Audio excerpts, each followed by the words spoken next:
अरे वाह, क्या बात।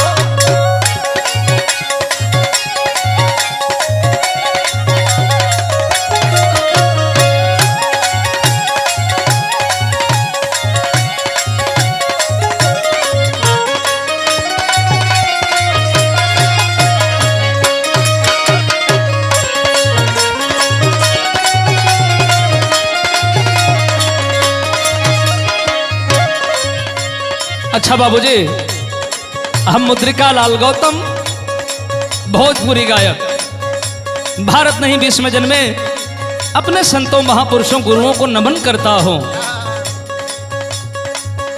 हमारे विश्व रत्न, भारत के शिल्पकार, भारत रत्न से नवाजा गया उनको, परम पूज्य बाबा साहब डॉक्टर B.R. अम्बेडकर जी।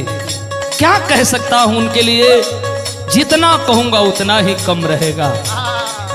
देने वाले भगवान कितना मेहरबान हुए बाबा साहब, हम पचासियों पर, हम दलितों पर, हम मजलूमों पर। एक ऐसा दौर था कि हमारी दशा और दिशा बाबा साहब ने संविधान के बदौलत बदल दिया। आज चारों तरफ जय जयकार हो रही है बाबा साहब की, लेकिन एक बाबा साहब का दीवाना कितना शुक्रिया अदा करता है बाबा साहब का। हे भगवान, शायद आप नहीं आए होते, भारत में पैदा नहीं हुए होते, तो हमारा क्या होता। ये दीवाना कह रहा है। 2 लाइन बाबा साहब के लिए। बाबा साहेब बड़ा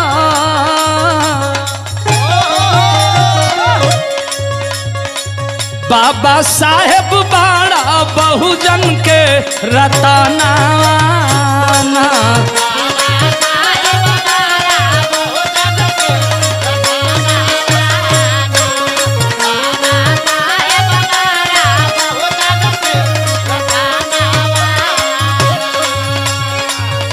पूरा कैला दलितन के सपना,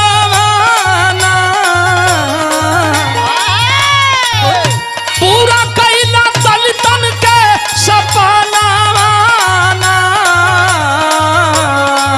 बाबा साहेब बड़ा बहुजन के रताना।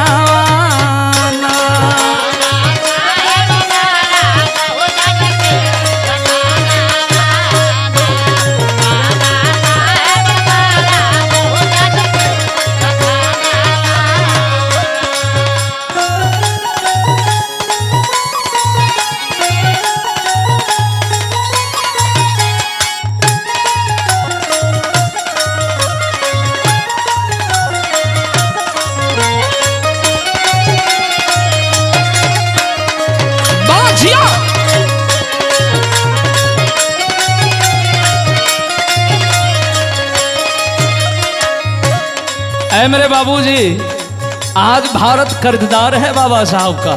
किस लिए? कहिला नारी के सम्मान, लिखला सुंदर संविधान।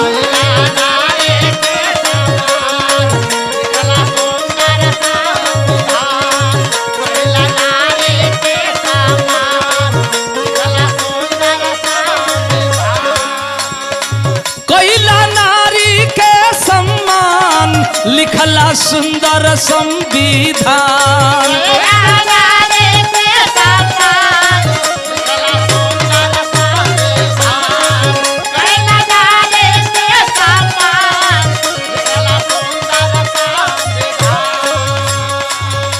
गाज में नुकाइला रचनावाना, गाज में नुकाइला रचनावाना। बाबा साहेब बड़ा बहुजन के रताना।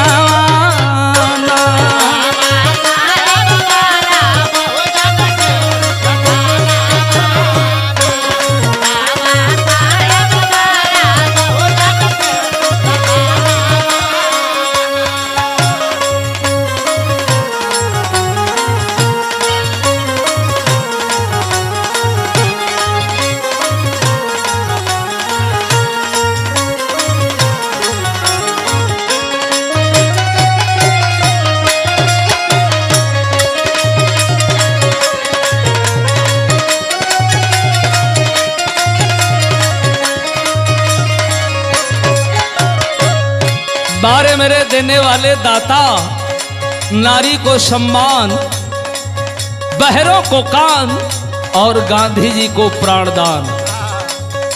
आज भारत नई विश्व नमन करता है परम पूज्य बाबा साहब के लिए।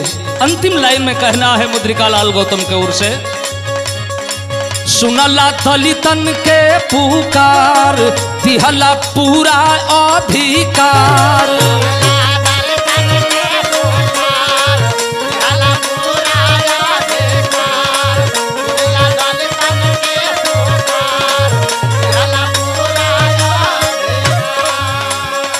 सुनला दलितन के पुकार, दिहला पूरा अधिकार।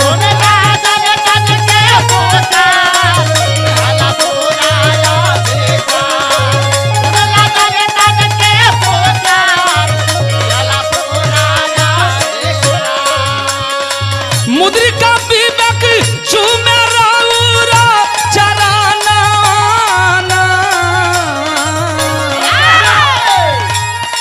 मुद्रिका विवेक चूमे राउरा चराना। बाबा साहब बड़ा बहुजन के रताना।